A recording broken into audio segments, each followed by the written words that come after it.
नमस्कार, माता हिंगलाज टीव्ही बातमीपत्रात आपलं स्वागत। सुरुवातीला पाहूया दिवसभरातील काही ठळक घडामोडी।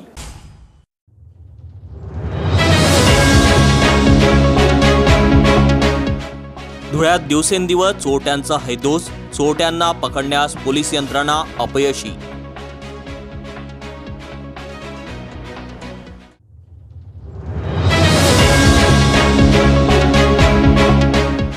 आमदार जयकुमार रावल हे मंत्रिपदावर विराजमान झाल्याने धुळ्यात जल्लोष।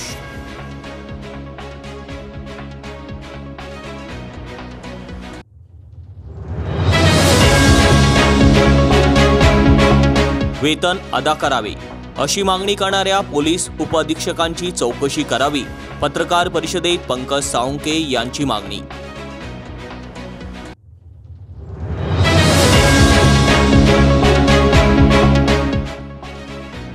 परभणी घटनेविरोधात धुळ्यात तीव्र निषेध।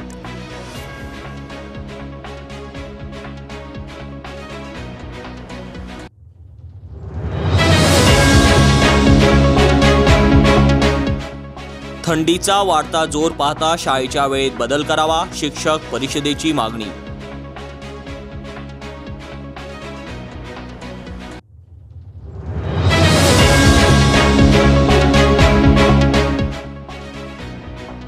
शिंदखेडा येथे 4 दिवस अखंड हरिनाम संकीर्तन सोहळ्याचे आयोजन।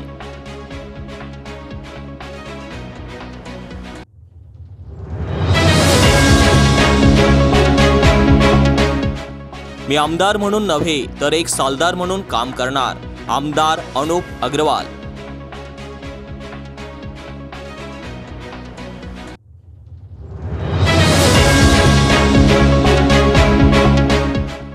आणि धुळे तालुक्यातील नेहळूत गावात श्री दत्त जयंती निमित्त यात्रा उत्सव संपन्न। आता पाहूया बातमीपत्र विस्ताराने। धुळे शहरात दिवसेंदिवस चोरट्यांनी चांगलाच उच्छाद मांडलाय। या चोरट्यांचा बंदोबस्त करण्यात पोलीस यंत्रणा अपयशी ठरत आहे, त्यामुळे धुळेकरांमधून चांगला संताप व्यक्त केला जात आहे।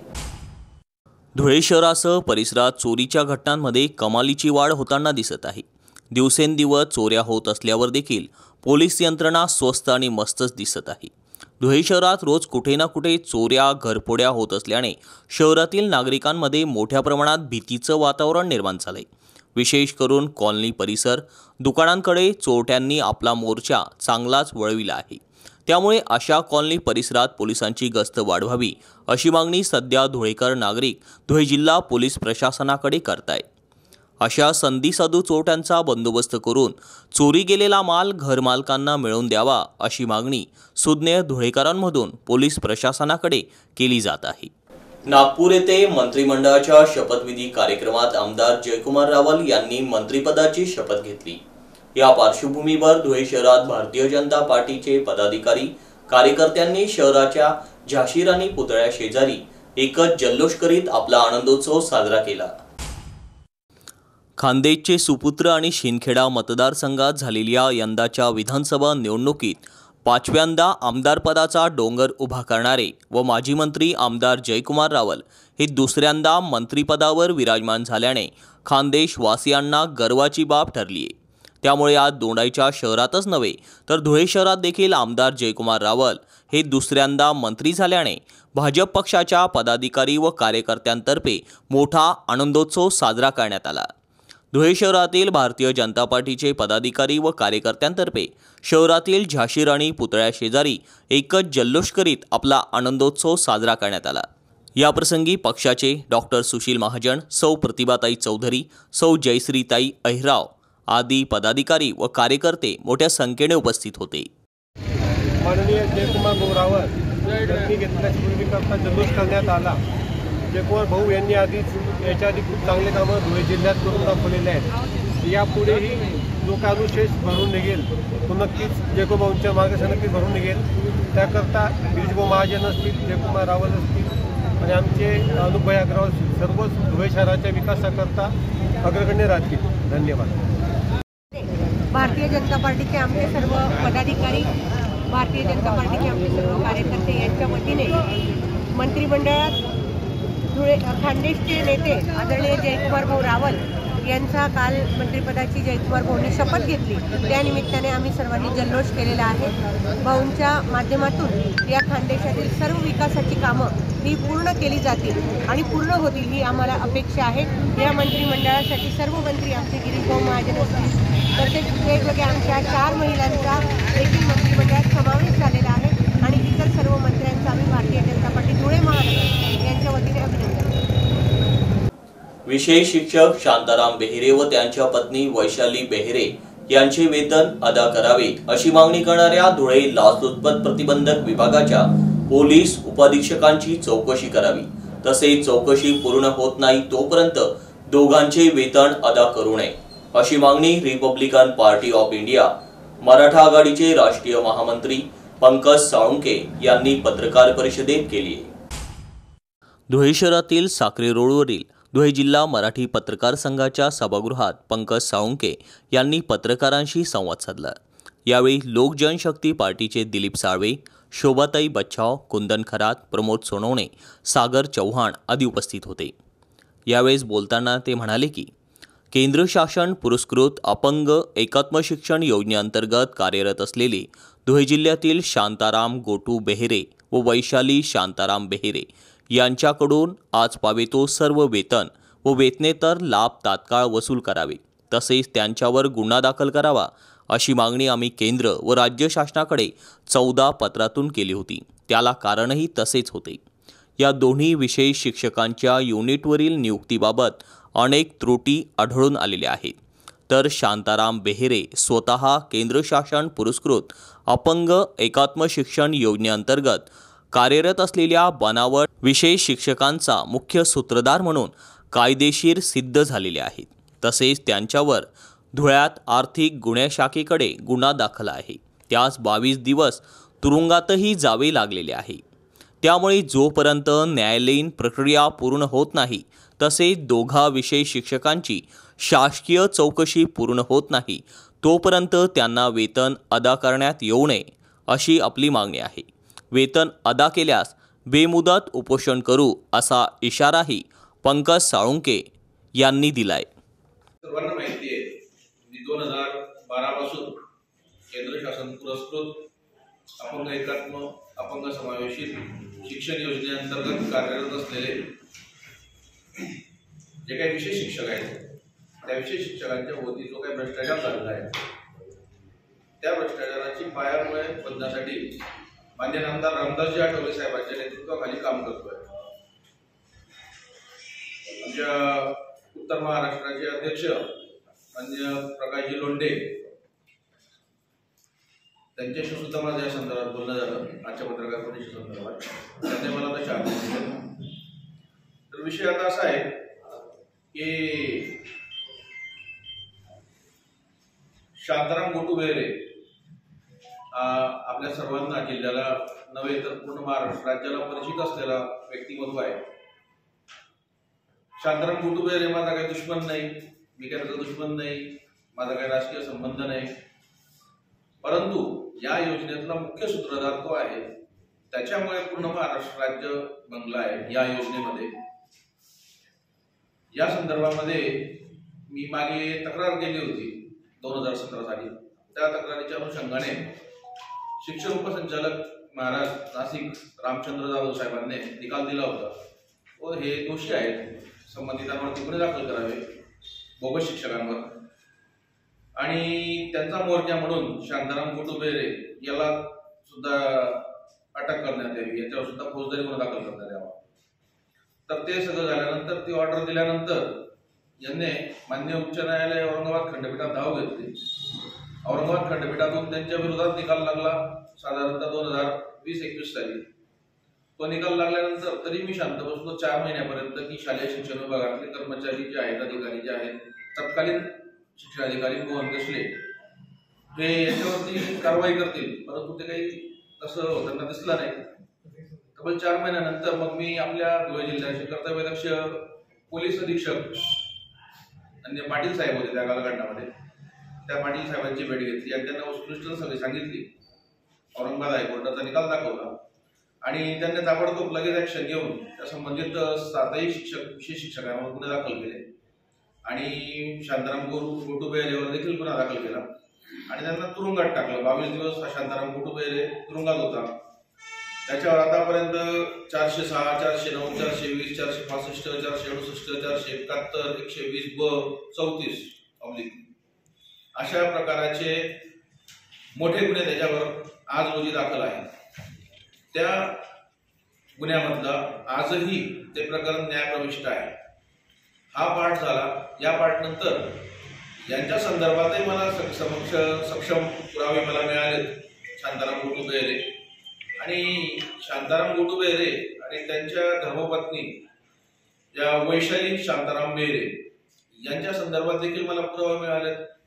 मी विचार केला की म्हटलं शांताराम गोटुबेरे आणि वैशाली शांताराम बेरे हे महानगरपालिकेत काम करतात, पगार घेतात जिल्हा परिषदेकडून, नेमका हा चक्कर काय आहे? विचार करण्यासारखी गोष्ट आहे। कारण की तुम्ही जर महानगरपालिकेतून काम करतात तर मग तुम्ही महानगरपालिकेच्या हेडमधूनच तुम्ही पैसे घेतले पाहिजे दर महिन्याचा पगार तुमचा। जर तुम्ही जिल्हा परिषद मध्ये काम करत आहात तर जिल्हा परिषदच्या हेडमधूनच तुम्ही पैसे घेतले पाहिजेत। परंतु हे महोदय आणि त्यांच्या पत्नी महाराष्ट्र राज्यात एकमेव असे आहे 2 जण हे महानगरपालिकेत काम करतायत आणि पगार घेत आहेत जिल्हा परिषदेकडून। या संदर्भात मला इतर त्यांचे जे काही सगळे त्यांनी पुरावे जोडलेले आहेत, त्यांचे कागदपत्र, त्यांचं स्पेशल बीएड, त्याच्याकरता लागणारा RCI नोंदणी, त्या RCI नोंदणीचं दर 5 वर्षांनी रिन्युएशन पाहिजे, त्याच्याकरता ज्या काही वेगवेगळे पॉइंट्स साठी काही ट्रेनिंग अटेंड केले जातात, मॅनेज केले जातात, ते ट्रेनिंग झाले पाहिजे। परंतु यांनी आजपर्यंत दुसरे काही काम केलं नाही वेळोवेळी आणि शासनाला दादांतपणे खोटे दस्तावेज सादर करून हे दोघी पती पत्नी नोकरी करत शासनाकडून। परभणी शहरातील विटंबनेच्या घटनेचा धुळे शहरातील संविधान सुरक्षण समितीच्या वतीने तीव्र निषेध व्यक्त करण्यात आला। तसेच जिल्हाधिकारी जितेंद्र पापळकर यांना या संदर्भाचं निवेदनही देण्यात आलं। यावेळी संविधान सुरक्षण समितीचे संस्थापक प्रमुख हरिचंद्र लोंढे, प्राध्यापक बाबा Hatekar, Ramesh Dane, Jamil Mansuri, Deepak Salve, advocate Santosh Jadhav, doctor Shrikrishna Bedse, Babanrao Wankhede, Popatrao Chaudhari, LR Rao, Dhananjay Galankar आदी उपस्थित होते। दरम्यान परभणीतील घटनेचा जिल्हाभरात निषेध नोंदवण्यात येत आहे। जिल्ह्यातील विविध तालुक्यात या घटनेचा निषेध म्हणून निदर्शने करण्यात आली आहे। संबंधित आरोपींवर कठोरातली कठोर कारवाई करण्याची मागणी यावेळेस करण्यात आली। पोलिसांना व तहसीलदारांना देखील या संदर्भाचे निवेदन देण्यात आले आहे। जेव्हा जेव्हा देशात निवडणुका होतात आणि सत्ता परिवर्तन होतं, राजकीय पक्षांनी जाहीर आपल्या मतदानाच्या फायद्यासाठी जाहीर स्टेजवर धर्मवाद, जातीवादाचे भाषणं करून जातीवाद लोकांना प्रेरणा दिली जाते। अशाच प्रेरणेतून मनुवादी RSSची प्रवृत्तीने उफाळलेले परभणी जिल्ह्यातली परभणी शहरातील डॉक्टर बाबासाहेब आंबेडकर पुतळ्याच्या शेजारी आमच्या देशाचं असलेलं प्रतीक संविधानाच्या प्रतिकृतीची नासधूस केली। ती नासधूस करणं म्हणजे देशावर एक तो हल्लाच आहे, संविधानावर हल्ला आहे। हे एक कृत्य की सामाजिक उद्रेक कसा होईल, देशामध्ये अशांतता कशी माजेल, दंगली कशा होतील हे भडकवण्यासाठी असे मनुवादी कृतीच्या लोकांना पुढे केलेलं जातं आणि त्यांना ते मनोरुग्ण आहेत म्हणून पोलीस प्रशासन पाठीशी घालते जेणेकरून घटनेवर पडदा पडावा। तो व्यक्ती मनोरुग्ण नसून तो मनोवादी वृत्तीचा रुग्ण आहे आणि अशा मनोवादी वृत्तींना शासनाने ठेसून काढलं पाहिजे। शासनाची मुख्यतः जबाबदारी आहे जनतेचे संविधानाची जनमालाची सुरक्षा ठेवणं, कायदा सुव्यवस्था अबाधित ठेवणं ही शासनाची जबाबदारी असून शासन अशा गोष्टींकडे दुर्लक्ष करत असतं। RSSचा मुख्य उद्देशच आहे की देशात दीर्घकाळ सत्ता राबवायची असेल तर दलित मुस्लिमांना हल्ले करायचे, त्यांना टार्गेट करायचं। त्याच स्वरूपाचं आमच्या बहुजनवादी, पुरोगामीवादी आणि आंबेडकरवादी लोकांना उत्स्फूर्त करायचं, उद्रेक करायचा। या उद्रेक कसा होईल आणि जातीय दंगली कशा होतील या हेतूने परभणी येथे कृत्य झालेले या समाजकंटकावर देशद्रोहाचा गुन्हा दाखल करून फास्ट ट्रॅकमध्ये केस चालून त्याला जास्तीत जास्त शिक्षा कशी होईल हे झालं पाहिजे। तसेच तिथे आंबेडकरीवादींनी जे उद्रेकाने जे काही आंदोलन केलेलं आहे त्यांच्यावरचे खोटे गुन्हे मागे घ्यावेत। तसेच या घटनेचा मुख्य सूत्रधार कोण आहे त्या सूत्रधारापर्यंत पोहोचून त्याच्यावर सुद्धा कडक कारवाई करावी म्हणून आम्ही इथं पुरोगामी विचार मंच, आंबेडकरवादी, भारतीय कम्युनिस्ट, मार्क्सवादी कम्युनिस्ट, इतर अनेक सामाजिक संघटनेचे प्रमुख लोकांचे इथं आम्ही माननीय मुख्यमंत्र्यांना जिल्हाधिकारी मार्फत निवेदन देण्यासाठी उपस्थित आहोत। दिवसेंदिवस थंडीचा वाढता जोर पाहता शाळेच्या वेळेत बदल करण्यात यावा या आशयाच्या मागणीसाठी शिक्षक परिषदेतर्फे शिक्षणाधिकाऱ्यांना निवेदन सादर करण्यात आलं। राज्यात थंडीचा कडाका वाढला असून धुळे जिल्ह्यातील तापमान 3 अंश सेल्सिअस ते 4 अंशाच्या खाली आले आहे। त्यामुळे शाळेत विद्यार्थ्यांच्या आरोग्यावर परिणाम होत असल्याने पालकांच्या मागणीनुसार धुळे जिल्ह्यातील सकाळ सत्रातील शाळा अर्धा ते 1 तास उशिरा भरवण्यात याव्यात। तसेच संध्याकाळी लवकर अंधार पडत असल्यामुळे दुपार सत्रातील शाळा अर्धा ते 1 तास अगोदर सोडण्यात याव्यात। या बाबतीत माध्यमिक शिक्षण विभागाने परिपत्रक काढावे अशी मागणी महाराष्ट्र राज्य शिक्षक परिषद धुळे शाखेतर्फे माननीय शिक्षणाधिकारी माध्यमिक विभाग यांना निवेदन देऊन करण्यात आली। राज्यात सध्या थंडीचा पारा घसरला आहे। राज्यात धुळे जिल्ह्यात सर्वात कमी तापमानाची नोंद झाली आहे। त्यामुळे शाळेत जाणाऱ्या लहान मुलांच्या आरोग्यावर विपरीत परिणाम होतोय। त्यामुळे विद्यार्थी आणि पालक संघटनांनी राज्य शासनाकडे शाळांच्या वेळा बदलण्याबाबत मागणी केली होती। त्यानुसार संबंधित शिक्षणाधिकाऱ्यांनी याबाबत निर्णय घेण्याच्या सूचना शालेय शिक्षण विभागाने दिल्या आहेत। धुळे जिल्ह्यातील पारा आजही 3 अंश सेल्सिअस ते 4 अंश सेल्सिअसच्या खाली गेला आहे। त्यामुळे विद्यार्थी हिताच्या दृष्टिकोनातून सकाळ व दुपार सत्रातील शाळेच्या वेळेत योग्य तो बदल करण्यात यावा अशी मागणी निवेदनाद्वारे शिक्षक परिषद धुळे शाखेतर्फे नितीन ठाकूर अध्यक्ष धुळे महानगर, प्रकाश पाटील कार्यवाह धुळे महानगर, हेमंत कुमार विस्पुते अध्यक्ष धुळे जिल्हा ग्रामीण, प्रसाद पाटील कार्यवाह धुळे जिल्हा ग्रामीण, जयेश कोर संघटन मंत्री, अभिजित जोशी कोषाध्यक्ष, श्रीमती रेखा थोरात उपाध्यक्ष, सौ सीमा डोंगरे महिला आघाडी प्रमुख, मनोज सूर्यवंशी प्रसिद्धी प्रमुख, प्रशांत नेरकर, पंकज पाटील, पंकज चौरे, राकेश मावची, एस.टी. पाटील, कार्याध्यक्ष अशोक गिरी, आनंद देवरे, मदनलालजी मिश्रा, ज्येष्ठ मार्गदर्शक भरतसिंग भदोरिया, राज्य कार्यकारिणी सदस्य सुनील मोरे, नाशिक विभाग कोषाध्यक्ष आदींनी केली।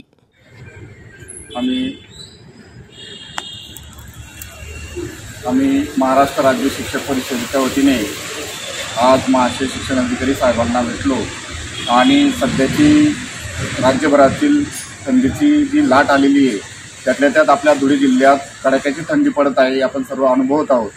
आणि त्या दृष्टीने शालेय विद्यार्थ्यांना थंडीच्या या परिस्थितीतून जावं लागतं आहे आणि त्यामुळे विद्यार्थ्यांच्या आरोग्यावर याचा परिणाम होण्याची शक्यता नाकारता येत नाही। त्या संदर्भात आम्ही आज महाशय शिक्षणाधिकारी साहेबांना भेटलो आणि त्यांना पालकांची जी विनंती होती, पालक आम्हाला भेटत होते आणि सांगत होते की याच्यातून काही मार्ग काढता आला तर बघा।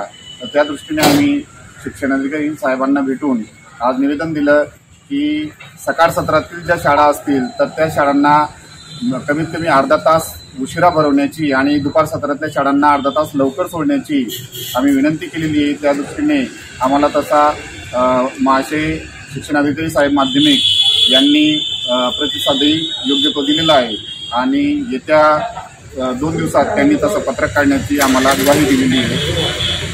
धन्यवाद। शिंदखेड्यातील भजनी मंडळ वारकरी संप्रदाय यांच्या वतीने फिरत्या नारळाचा कार्यक्रम आयोजित करण्यात आला आहे। या कार्यक्रमाचा काल दिनांक 15 डिसेंबर रोजी मोठ्या उत्साहात प्रारंभ करण्यात आला। या कार्यक्रमानिमित्त 4 दिवस अखंड हरिनाम संकीर्तन सोहळा साजरा होत आहे। मार्गशीर्ष शुद्ध पौर्णिमेनिमित्त 15 ते 18 डिसेंबर दरम्यान काणूबाई मातानगर माळीवाडा येथे हा उत्सव होणार आहे। 12 वर्षांनंतर हा कार्यक्रम शिंदखेडा येथे होत आहे। या महोत्सवात सकाळी 5 ते 6 काकड आरती, 9 ते 11 गाथा भजन, संध्याकाळी 4 ते 5 प्रवचन आणि संध्याकाळी 6 ते 7 हरिपाठ, रात्री 8:30 ते 10:30 कीर्तन अशी कार्यक्रमाची रूपरेषा असणार आहे। या उपक्रमाची मूळ संकल्पना सुरा येथील हरिभक्त परायण परमेश्वर महाराज, गोंदूर येथील सुदर्शन महाराज, शिंदखेडा येथील प्रकाश महाराज आणि वडगाव येथील मधुकर महाराज यांची आहे। या सोहळ्यासाठी महाराष्ट्रासह गुजरात आणि मध्य प्रदेश राज्यातून गुरूंचे भक्तमंडळी हजारोंच्या संख्येने उपस्थित असणार आहेत। पहिल्या दिवशी आळंद येथील उल्हास महाराज सूर्यवंशी, दुसऱ्या दिवशी बीड येथील भरत महाराज जोगी, तिसऱ्या दिवशी पंढरपूर येथील नामदेव महाराज लबडे यांचे कीर्तन होणार आहे। समारोपाचे कीर्तन जळगाव येथील समाधान महाराज भोजेकर यांचे होणार आहे। 18 डिसेंबर रोजी दुपारी सुमारे 6 ते 7,000 भक्तांसाठी पुरणपोळीचा महाप्रसाद वाटप केला जाणार आहे। या कार्यक्रमानिमित्त 6 डिसेंबर रोजी सकाळी 9 वाजता 50 बैलगाड्यांवर शोभायात्रा काढण्यात येणार आहे। त्यामध्ये विविध शाळेंचे विद्यार्थी, ढोल ताशे पथक, लेझिम पथक समाविष्ट होणार आहेत। शिंदखेडा आणि परिसरातील नागरिक भक्तांनी या सोहळ्याचा लाभ घ्यावा असे आवाहन संयोजन समितीमार्फत करण्यात आले आहे। धुळे शहरातील गेल्या 25 वर्षापासून दुर्लक्षित असलेल्या प्रभाग क्रमांक 2 मधील पांडवनगरातील मुख्य रस्त्याचं आमदार अनुप अग्रवाल यांच्या हस्ते लोकार्पण करण्यात आलं। यावेळी आमदार अनुप अग्रवाल म्हणाले की 2 वर्षापूर्वी मी या भागात गणरायाच्या आरतीला आलो होतो, तेव्हा हा रस्ता येणाऱ्या काळात मंजूर करणार असा शब्द दिला होता। आमदार अनुप अग्रवाल पुढे म्हणाले की हळूहळू सर्वच रस्त्यांची कामे करायची आहेत, टप्प्याटप्प्याने कामे करायची आहेत। फक्त तुमचे प्रेम आणि आशीर्वाद सोबत राहू द्या, तुम्हाला कधीही निराश व्हावे लागणार नाही असा शब्द देतो असेही ते यावेळेस म्हणाले। तसेच मी आमदार म्हणून कधीही मिरणार नाही, सालदार म्हणूनच जनतेचे काम करेल, मी हे या आधीही सांगितले आहे। त्याचप्रमाणे कामाला सुरुवात केली असल्याचे आमदार अनुप अग्रवाल यांनी नागरिकांना संबोधित करताना सांगितले। याप्रसंगी प्रमुख पाहुणे म्हणून भाजपाचे शहर जिल्हाध्यक्ष गजेंद्र अंपळकर, प्रदेश सरचिटणीस डॉक्टर सुशील महाजन, माजी नगरसेवक नंदू सोनार, अनिल नागमोते, भारती माळी व पक्षाचे कार्यकर्ते, पदाधिकारी तसेच परिसरातील नागरिक मोठ्या संख्येने उपस्थित होते। आज दोंदे हाऊसिंग सोसायटी या रस्त्याचं कामाचा शुभारंभ या ठिकाणी करण्यात आला। त्याचप्रमाणे प्रभाग क्रमांक 2 मधील पांडवनगर असेल, दोंदे कॉलनी असेल, भरपूर रस्ते जो बॅकलॉग होता इलेक्शन काळात जे अटकलेले होते आचारसंहितेमुळे, ते कामं आता प्रत्यक्षात सुरुवात झालेली आहे। या भागांमध्ये पाईपलाईनचे कामं झाल्यानंतर भरपूर कामं राहिलेले होते, परंतु आता जवळपास 70 ते 80% कामं करण्यात आम्ही यशस्वी झालो आहोत। उरलेले कामंही या 6 महिन्याच्या आत पूर्णतः देवपूरमध्ये कामं होऊन जातील आणि प्रभाग क्रमांक 2चे सर्व आमचे नगरसेवक भारतीताई असेल, नंदू काका असेल, नागमोते असेल, पप्पू असेल, वाघताई असतील, आमचे मंडळ अध्यक्ष असतील, सर्वच आमचे नेते डॉक्टर सुशील महाजन असतील, आमचे जिल्हाध्यक्ष गजेंद्र शेटंपळकर, पुढील सर्व कामांचे नियोजन ते आता याच्यानंतर होणार आहेत आणि हे कामं लवकरात लवकर पूर्ण होतील, कामं क्वालिटीची होतील हे सर्वांना मी सांगू इच्छितो आणि चांगले कामं या ठिकाणी आपण भारतीय जनता पार्टीच्या माध्यमातून करू आणि या शहराचा चेहरा मोहरा लवकरात लवकर बदलू। जय श्री राम। रस्त्याचं उद्घाटन आदरणीय नवनिर्वाचित आमदार अनुपभाई अग्रवाल यांच्या हस्ते संपन्न झालं। तसेच त्यांच्यासोबत आमचे जिल्हाध्यक्ष गजेंद्र शेठ अंबळकर हे या उद्घाटनाप्रसंगी उपस्थित होते। तसेच आपले डॉक्टर सुशील महाजन हे या उद्घाटनाच्या प्रसंगी उपस्थित होते। तसेच या परिसरातले दोंदे हाऊसिंग सोसायटीतले सगळेच आपल्या ठाकूर मावशी असतील, कोठावडी मावशी असतील, बागुलताई असतील, आपल्या सगळ्या ज्येष्ठ महिला, ज्येष्ठ भगिनी, ज्येष्ठ बांधव फार वर्षानंतर या रस्त्याची प्रतीक्षा नागरिकांची होती आणि मी शब्द दिलेला होता त्यांना की मी हा रस्ता तुमचा पूर्ण केल्याशिवाय स्वस्त बसणार नाही। त्याच्यामुळे आज दिलेला शब्द आदरणीय अनुपभाई अग्रवाल आमदार यांच्या आशीर्वादाने मी तो पूर्ण केला। आज नागरिकांना रस्त्याचं कामाचं उद्घाटन आज सगळं त्यांच्या हस्ते झालं. तसंच मी सांगू इच्छिते की उर्वरित जे काही कामं असतील प्रभाग क्रमांक 2 मधले तेही पूर्ण काम करण्याचं मानस आम्ही ठेवलेलं आहे. तेही कामं आमची पूर्ण होतील. तसेच या नागरिकांचं अत्यंत प्रेम जिव्हाळा फार वर्षापासून आहे, तो परत त्यांचा असाच माझ्यासोबत राहील याच्यात काही शंका नाही. त्यांची वेळोवेळी अडीअडचणी ज्याही असतील त्या सोडवण्याचा प्रामाणिकपणे प्रयत्न मी केलेला आहे आणि तो याच्या पुढेही करत राहील. जय हिंद, जय महाराष्ट्र. धुळे तालुक्यातील न्याहळोद गावात श्री गुरुदत्त जयंतीनिमित्त श्री इच्छापूर्ती गुरुदत्त मंदिर परिसरात भव्य यात्रोत्सव भरवण्यात आला होता. यात्रोत्सवानिमित्त मंदिरात न्याहळोद गावासह पंचक्रोशीतील भाविकांनी दर्शनास एकच गर्दी केल्याचं चित्र होतं. न्याहळोद तालुका जिल्हा धुळे शनिवारी दिनांक 14 डिसेंबर 2024 रोजी श्री इच्छापूर्ती गुरुदत्त जयंती यात्रा महोत्सवाचे आयोजन मधुरबाई संतोष तानाजी रोकडे यांच्या शेतात करण्यात आले होते. दत्तात्रय म्हणजे ब्रह्मा विष्णू आणि महेश यांचा एकत्रित अवतार म्हणून उत्पत्ती स्थिती व लय या तिन्ही देवतांची कार्य भगवान दत्तात्रयांच्या स्वरूपात समाविष्ट आहेत. अशा प्रकारे दत्त ही संपूर्ण विश्वाचे संतुलन राखणारी दिव्य ईश्वरी शक्ती आहे. तो संतुलनाचा अवतार आहे. गुरुतत्व हे अनादी आणि शाश्वत असल्यामुळे दत्तात्रय हा उपदेशाने जगाचा उद्धार करीत चिरंजीव राहणारा अवतार आहे. गुरु या शब्दातील गु म्हणजे अज्ञान, रू म्हणजे नाहीसे करणे, अर्थात जो अज्ञान नाहीसे करतो तो गुरु अशी सर्वसामान्य परिभाषा आहे. गुरुतत्व हे साधकाचे अविद्यारूपी अज्ञान नाहीसे करून त्याला स्वस्वरूपाची ओळख करून देते, त्याचा उद्धार करते. पितांबराचा पिवळा रंग हा ज्ञानाचा, सात्विक व निर्मळ बुद्धी यांचा दर्शक आहे. धेनू हे पृथ्वीचे प्रतीक आहे, तर वेद हे श्वान रूपाने श्री गुरूंना अनुसरतात. अशा श्री गुरुदत्त जयंतीनिमित्त शनिवार दिनांक 14 डिसेंबर 2024 रोजी सकाळी 8 ते 10 श्री गुरुदत्त महाराज यांच्या मूर्तीला रुद्राभिषेक, सकाळी 8 ते 11 माऊली महिला हरिपाठ मंडळ न्याहळोदतर्फे हरिपाठ, सकाळी 11 ते 11:30 श्री दत्त महाराजांचा पालखी सोहळा, 11:30 ते 12 श्री दत्त महाराजांचा जन्मोत्सव व महाआरती, 12 ते 12:30 सन्माननीय व्यक्तींचा सत्कार सोहळा, 12:30 ते 3 महाप्रसाद भंडारा वाटप करण्यात आला. श्री गुरुसेवा सांप्रदायिक महिला भजनी मंडळ धुळेच्या जागृती महाजन यांनी या ठिकाणी भजन सादर केले. तर सायंकाळी 6 वाजता आरती, रात्री 8 ते 10 हरिभक्त परायण नरेंद्र महाराज उर्फ माळी गुरुजी धुळे यांचा कीर्तनाचा कार्यक्रम झाला.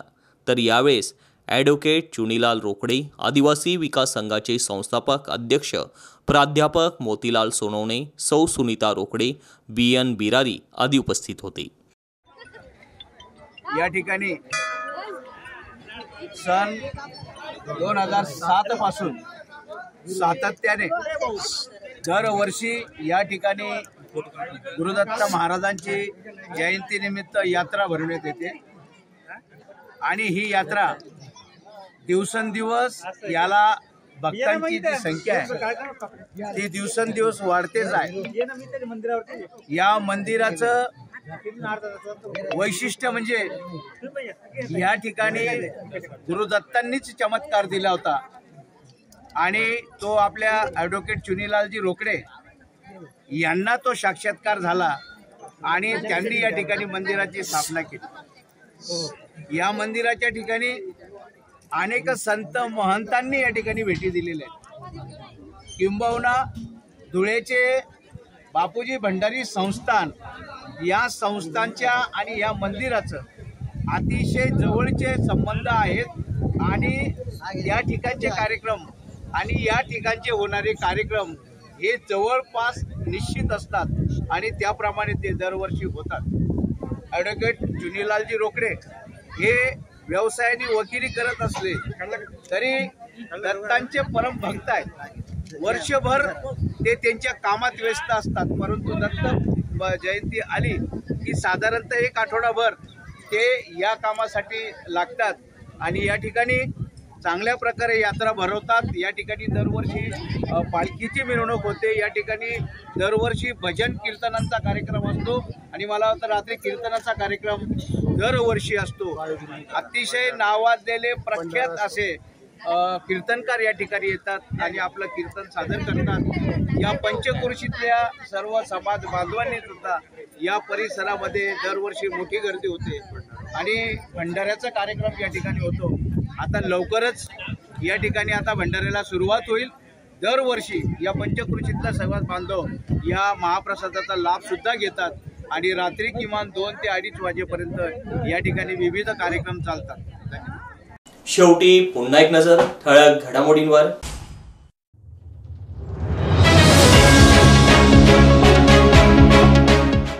धुळ्यात दिवसेंदिवस चोरट्यांचा हैदोस, चोरट्यांना पकडण्यास पोलीस यंत्रणा अपयशी।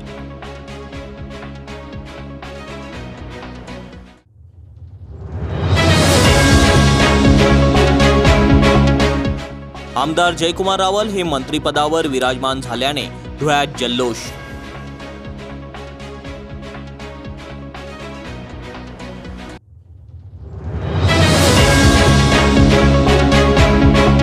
वेतन अदा करावे अशी मागणी करणाऱ्या पोलीस उपअधीक्षकांची चौकशी करावी।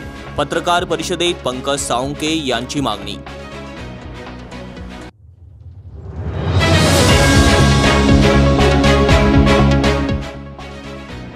परभणी घटनेविरोधात धुळ्यात तीव्र निषेध।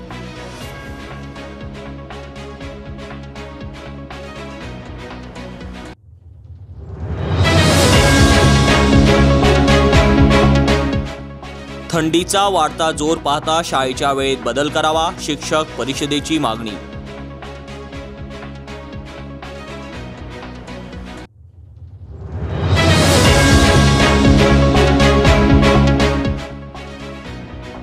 शिंदखेडा येथे 4 दिवस अखंड हरिनाम संकीर्तन सोहळ्याचे आयोजन।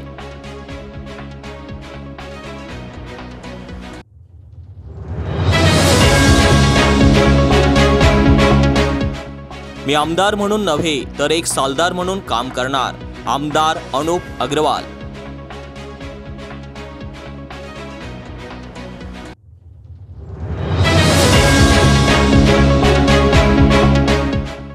आणि धुळे तालुक्यातील नेहळोद गावात श्री दत्त जयंती निमित्त यात्रोत्सव संपन्न। आणि याच बरोबर माता हिंगलाज टीव्हीचं बातमीपत्र संपलं। पुन्हा भेटूया पुढील बातमीपत्रात। तोपर्यंत पाहत राहा फक्त माता हिंगलाज टीव्ही। जय हिंगलाज।